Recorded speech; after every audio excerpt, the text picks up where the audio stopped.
Je ne suis pas d'accord avec Boutros Ghali quand il dit que le français est la seule alternative pratique à une mondiale langue. Je veux contester M. Boutros Ghali sur deux points. Premièrement, je pense que l'idée que le français est presque une mondiale langue est incorrecte. La langue française a une histoire que la prévient d'être une vraie langue universelle comme toutes les autres langues qui sont parlées encore aujourd'hui. Deuxièmement, je crois que l'idée d'avoir une mondiale langue n'est pas souhaitable. D'abord, le français, comme toutes les langues, est un produit d'une culture spécifique. C'est vrai que le français est parlé maintenant autour du monde, mais à sa formation, le français était parlé seulement par les Européens.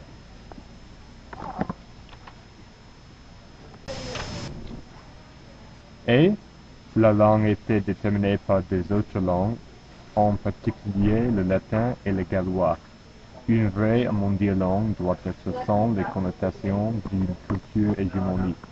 Mais le français se dispersait autour du monde à cause de l'impérialisme culturel du français. Donc, bien que le français soit parlé différemment dans les pays étrangers, la langue garde encore une mémoire de ses origines. Je veux soutenir aussi qu'une mondiale langue n'est pas souhaitable. Chaque langue que nous parlons a une histoire riche et différente. Chaque langue a une construction différente. Chaque langue a un dessin d'usage historique et ces dessins modèlent comment nous percevons nos environs. Nous ne devons pas abandonner nos langues pour une mondiale langue homogène qui peut effacer nos coutumes de le nom du progrès. Je suis d'accord avec Boutros Ghali. Je pense que nous avons besoin d'une langue qui représente toutes les personnes du monde en est politique. À mon avis, le français qui inclut beaucoup de cultures du monde est un bon exemple d'une langue qui inclut chaque personne. Boutros Ghali dit que le français est une bonne langue pour les effets de la politique. Cependant, c'est une bonne idée d'avoir une seule langue pour les effets politiques. C'est mieux de conserver les langues différentes. Si les officiels politiques ne doivent pas apprendre les autres langues, ils ne peuvent pas penser qu'il est nécessaire de comprendre les autres cultures et coutumes autour du monde. À cause des différences culturelles autour du monde, c'est nécessaire de comprendre pourquoi certains réagissent d'une certaine façon. Les langues des autres pays sont associées avec la culture et les coutumes du pays. L'ignorance d'une langue provoque l'ignorance d'une culture. Par exemple, si les politiciens sont ignorants d'une culture, ils peuvent faire les décisions qui commencent les guerres, comme la guerre entre les États-Unis et la Russie, dans la guerre froide.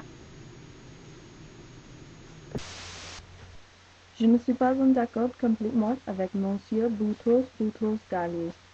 Quand il était très important que nous puissions parler ensemble comme le monde, il y a un riche héritage dans toutes les langues que nous ne devrions pas perdre.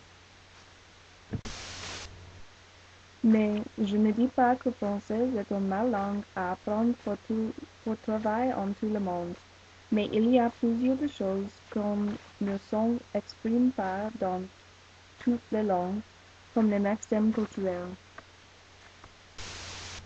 Dans certaines, il y a forme de temps qui n'existe pas en autres, comme la langue des Aborigènes, où ils ont un temps s'appelle rêve-temps, qui exprime un temps qui était plus difficile à expliquer aux étrangers.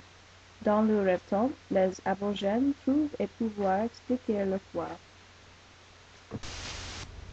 La meilleure façon pour communiquer toutes nos idées sera pour tout le monde apprendra toutes les langues, mais ça n'est pas possible ou sensible. Parce que ces problèmes, Boutros Ghali a raison, on dit que le français était l'après dans mondial langue.